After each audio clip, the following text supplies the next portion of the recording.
당신의 마음을 토닥토닥 토킹 덕트스 토닥입니다. 안녕하세요. 토킹 덕트스 토닥입니다. 구독과 좋아요, 댓글과 알림 설정 부탁드립니다. 오늘은 자존감에 대한 영상을 준비를 해봤어요. 특히 반려동물로 자존감을 높일 수 있다는 주제를 가지고 오늘 준비를 했는데요. 저도 굉장히 많은 기대를 가지고 준비하게 되었습니다. 승현 선생님은 진짜 그러셨을 것 같아요. 왜냐면 이전에 반려견도 2마리나 네. 키운 경험이 있고 최근에는 유기묘 너무나 예쁜 고양이를 키우는 집사가 되셔서 네. 오늘 영상이 더욱더 관심이 많이 가셨을 것 같아요. 네, 제가 강아지를 2마리를 키웠었어요. 처음에는 부모님이 제가 하도 졸라가지고 강아지 한 마리를 이제 입양해 주셔서 걔를 거의 한 20년 가까이 키웠어요. 종류가 뭐였어요? 요크셔 테리어였는데 처음에 이제 와서 한 20년 가까이 키우다가 무지개 다리를 건너게 됐고요. 그리고 이제 두 번째는 페키니즈, 흰색 강아지인데 코가 이렇게 눌려서 엄청 귀엽게 생긴 강아지가 있거든요. 걔를 정말 많이 사랑해서 키웠었는데 갑자기 좀 이렇게 병이 생기는 바람에 그냥 하루 아침에 이렇게 무지개 다리를 건너게 됐었어요. 그때 굉장히 마음에 힘든 시기를 보냈었고 지금은 친정 부모님이 또 푸드 한 마리를 이제 또 입양해서 이제 키우고 계시고요.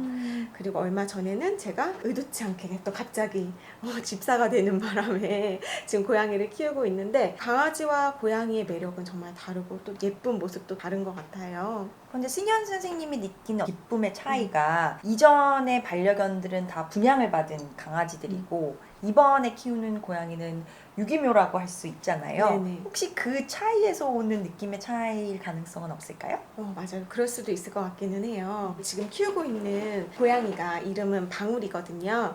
방울이가 어떻게 오게 됐냐면 제가 작업하는 공간에 이제 길냥이들이 많이 다니고 있어요. 그래서 제가 사료랑 물이랑 이런 것들을 이제 챙겨서 주고 그러기는 했었는데 이번에 장마가 굉장히 길었었잖아요. 비가 되게 많이 오던 날이었는데 밤 늦게 애기 고양이 우는 소리가 계속 들리는 거예요. 저렇게 울면은 이제 엄마가 잘 챙기겠지 생각은 하고 이제 별 대수롭지 않게 넘어가기는 했었어요. 근데 그 다음 날이 돼서도 고양이 우는 소리가 너무 구슬프게 우는 것처럼 들려서 한번 찾으러 가봤었거든요. 뒤에 가서 이렇게 봤더니 너무 작은 새끼 고양이 한 마리가 비를 쫄딱 맞고 이제 흙탕물 다 뒤집어 쓰고 울고 있는 거예요. 비를 계속 맞으면서. 그래서 이제 어미 고양이를 기다렸다가 이대로 뒀다가는 위험할 수 있겠다 이런 생각이 들어서 우선은 데려오게 됐어요. 병원에 갔더니 3주 정도밖에 되지 않은 200g 표 나가는 그런 애기였더라고요. 그때부터 저의 육아가 시작이 되었죠.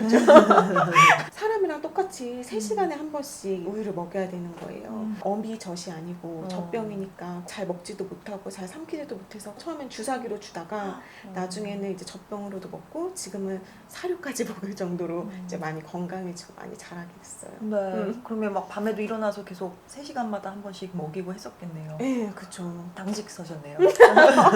안 그래도 그 새내기 설채연 선생님이랑 영상 촬영하면서 아기 고양이들은 사람 손을 타면 그 어미 고양이가 다시 안 데려갈 가능성이 있기 때문에 조심해야 된다고 하더라고요. 그런 거를 이수연 선생님도 아시고 기다린 거잖아요. 그죠? 그렇죠. 그래서 처음에 저희도 데려오기 전에 최대한 어미가 나타날 수 있게 좀 기다렸던 부분들은 있었어요.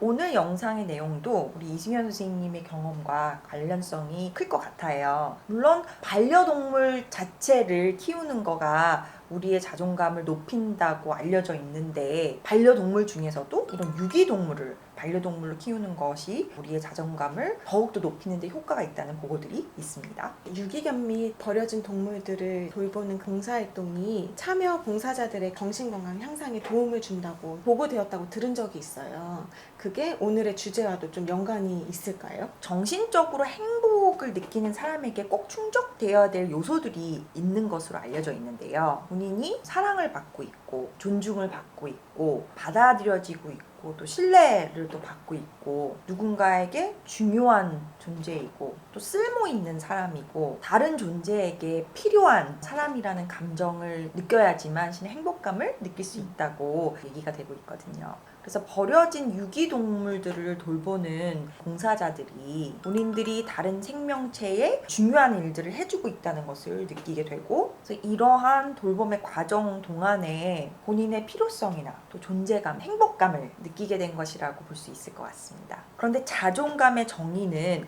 자신이 가치 있는 존재라고 생각하고 자신을 긍정적으로 받아들이는 감정이라고 할 수 있는데, 유기동물을 입양해서 돌보는 행위를 통해서 부모를 잃거나 주인을 잃은 내 반려동물에게 내가 너무나 중요한 존재이고 나를 필요로 한다는 느낌을 지속적으로 받게 된다면 이런 느낌들이 자존감의 향상으로 이어질 수 있을 것 같습니다. 나 자신에게 생명 있는 개체를 돌볼 수 있는 기회를 스스로 제공을 해주는 거잖아요. 버려진 동물에게 도움을 주는 행위로 본인이 값진 일을 수행하고 있다는 그런 느낌을 충분히 얻을 수는 있을 것 같아요. 이전에 유명한 정신의학자가 남에게 도움을 줄 수 있는 사람은 정신적으로 건강한 사람이라고 얘기를 한 적이 있어요. 실제로 정신건강의학과적 증상이 있는 사람들에게 다른 생명이 있는 동물들을 돌보면서 도움을 주도록 하는 방법으로 했던 치료가 굉장히 효과가 있는 것으로도 보고가 됐었거든요. 도움을 주는 행위는 자존감이 없는 사람들에게는 좀 어려운 일이 될 수 있을 것 같은데, 이러한 경우에는 일반적으로 사람을 이제 대상으로 하는 것보다는 동물을 대상으로 하는 게 조금 더 쉽게 느껴질 수는 있을 것 같아요. 그리고 이거를 통해서 자존감이 어느 정도 회복이 되고 올라오게 되면 그 도움을 사람에게도 줄 수 있을 정도로 더 좋아지지 않을까라는 생각이 듭니다.